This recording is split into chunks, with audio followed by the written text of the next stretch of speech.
combat system is so stupid. Staying on top of the squire, keep dropping quarters on his head. Wait, did he die?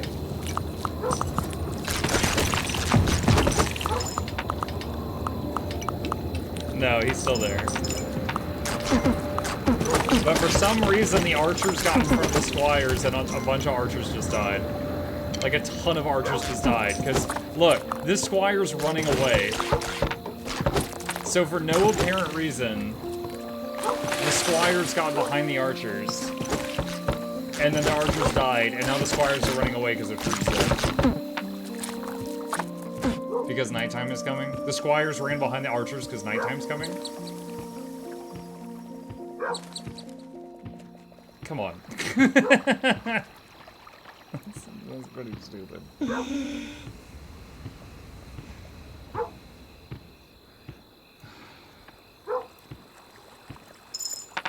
Okay, so this is a maxed out. So earlier I was like, what's the grandma for? And Shugo said upgrade the archer towers more. And I've upgraded this one as far as it can possibly go without whatever that material is. Probably copper or a brick. And it has nothing to do with grandma. So Shugo lied to me, again.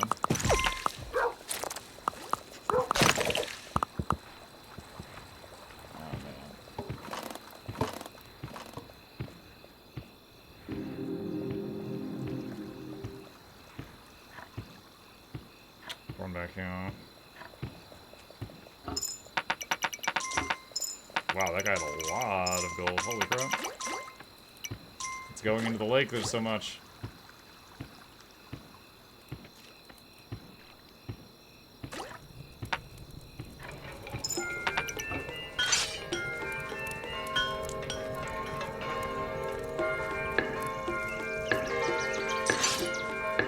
Okay. Alright. It is 12:15, chat. I'm up past my bedtime. I am going to save it here, and let's chat about it for a second. So, this is a very chill game. It's pretty cool. I dig it. I do dig it. It's pretty neat. I will say, this kind of feels like when I played Terraria the first time, that this doesn't tell you shit. This doesn't tell you anything. It's just like, good luck, have Batman. That's it. And it's like, if I wasn't playing this on stream, like, even though you guys spoiled too much, there was a few things I did straight up ask, and you told me, and I'm like, are you serious? Like the squires, I was like, they're dying instantly, and you're like, oh, you gotta put money in them. And then, like, so the combat basically is, like, escort them, well, like, one, you've got, like, 30 dudes, but you can only send 5 at a time, to a maximum of 10 east or west. What? Fine. That's kind of stupid, but okay. Then you escort them, then you stand right behind the squires doing this with your money until the squires decide to back up behind the archers and everybody dies. So, the combat system, extremely stupid. Like, if it's going to be like they attack on their own and you don't have any control of them, make them smarter. If they're going to be that stupid, let me have manual control. One of the two. But right now, it's like this worst of both worlds thing. It feels kind of like when I played Chrono Trigger and I learned that combat system, and I'm like, wow, it's not turn-based or real-time. It's the worst of both worlds. This feels like that. So it's pretty cool, but like we're on the third, like that third level, we were there for 2 or 3 hours.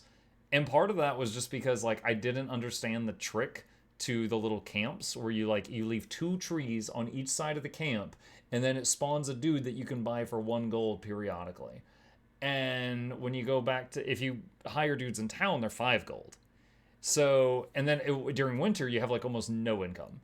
And it's possible to soft lock yourself if you lose all your farmers in the winter and you can't afford to buy more farmers. Now, I never soft locked myself, but I got really close. So we spent like probably 20 or 30 minutes waiting on pennies to trickle in, and all I was doing was just running back and forth and occasionally finding 1 gold to pick up. So it becomes an extremely slow game. Mike, this is only the base game. DLCs have different things you might like if you play them. Maybe. I'm not saying I'm done with this one, but I'll say that like this was like a pretty cool game, and then like I got to that combat system. Like here, real talk, real question. Does the combat ever get to the point where you're not doing what I was having to do? Like you can send attackers and that's it. Like, yeah, I don't have to stand there on top of them dropping quarters. There are mounts that can attack? It's not really what I asked.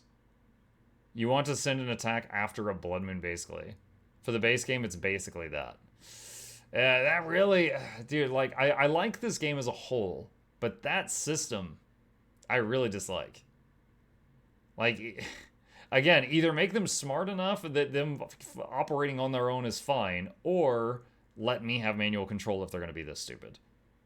The DLCs have other mechanics. Okay.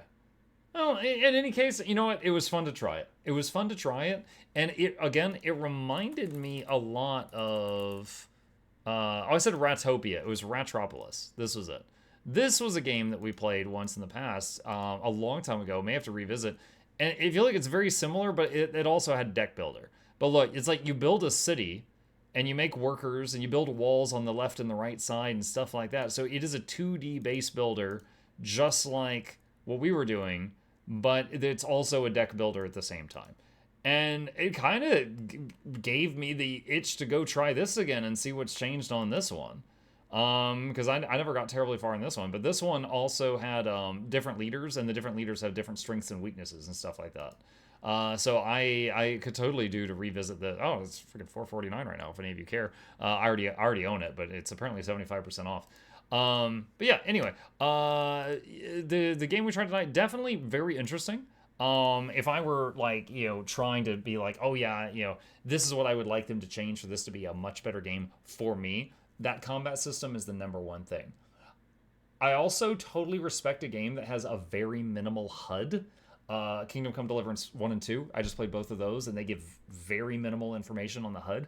However, not knowing for days that all my farmers were dead was catastrophic.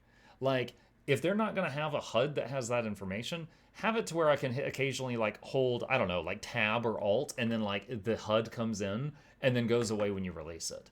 I want to know how many citizens I have, how many people that are like unemployed, how many farmers I have, how many archers I have, how many spearmen I have, etc. The fact that I cannot access that information, it's like, come on, dude, I am the king, and I have no one that can once a day tell me how many dudes I have. Like, what kind of shit king am I? Like, I should have a guy for that. Like Farquaad. Let me get Farquaad to once a day. Like, maybe I can walk up to him and be like, hey, give me a report, and then it just has like a speech bubble, and it tells you what you have or something. That should be good. Can I give you a minor spoiler related to the archers, which would answer your question some? Go ahead, Kelcrow. You've been giving me spoilers all night. Like, go ahead. But yeah, I mean, Night Foes. Good night, Grey Fox. Have you ever heard of the game Grim Realms? It's mildly similar, but a darker vibe. No, I have not. Let me see. Grim Realms. What is this? A dark fantasy colony sim. Will your colony end the dread storm and redeem mankind, or will they harness the dark powers for themselves? Guide your villagers as they struggle to stay alive in a world overrun by undead.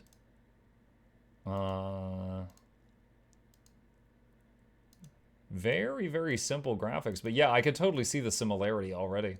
2D side-to-side base builder. There's an archer shrine which makes their fire much more accurate. They can down enemies in portals a lot better after that.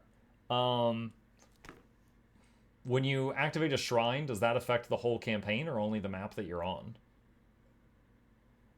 Death Must Die, Act 3 on the 25th. Oh, wow, I haven't played Death Must Die in a while. Hang on a sec. Death Must Die. When did I last play this? May 2024. So it's been a year since I opened this. It affects the whole campaign. Gotcha. Good night, folks. Good night, Grey Fox. But yeah, it feels weird. It's like the spearmen you can't attack with. The catapults you can't attack with. It's like basically you can send squires and archers, and they're not enough unless you stand on the squires dropping quarters, which feels really dumb. Can we advertise cool games? Mind over magic. Mind over magic. What's this? Let's see. Oh wow, that's flashy. Wait, was this the one that was made? I feel like this was made. Okay, I remember when this was in development. I think this was made by a company that made another game that I've played and enjoyed. And I'm trying to remember what it was. This rings a bell. Rotwood. Oxygen not included. They also made Don't Starve. Oxygen Not Included was the other game that they made that I really enjoyed. Yeah. Yeah. Says, colony sims set at the site of a cursed magic school. Build and optimize your own magical academy. Train powerful mages and master mighty relics in order to battle through the Underschool, a mysterious underground dungeon that holds the key to liberation from a deadly curse. Yeah, I mean, this looks cool. This looks like it might be fun to try sometime.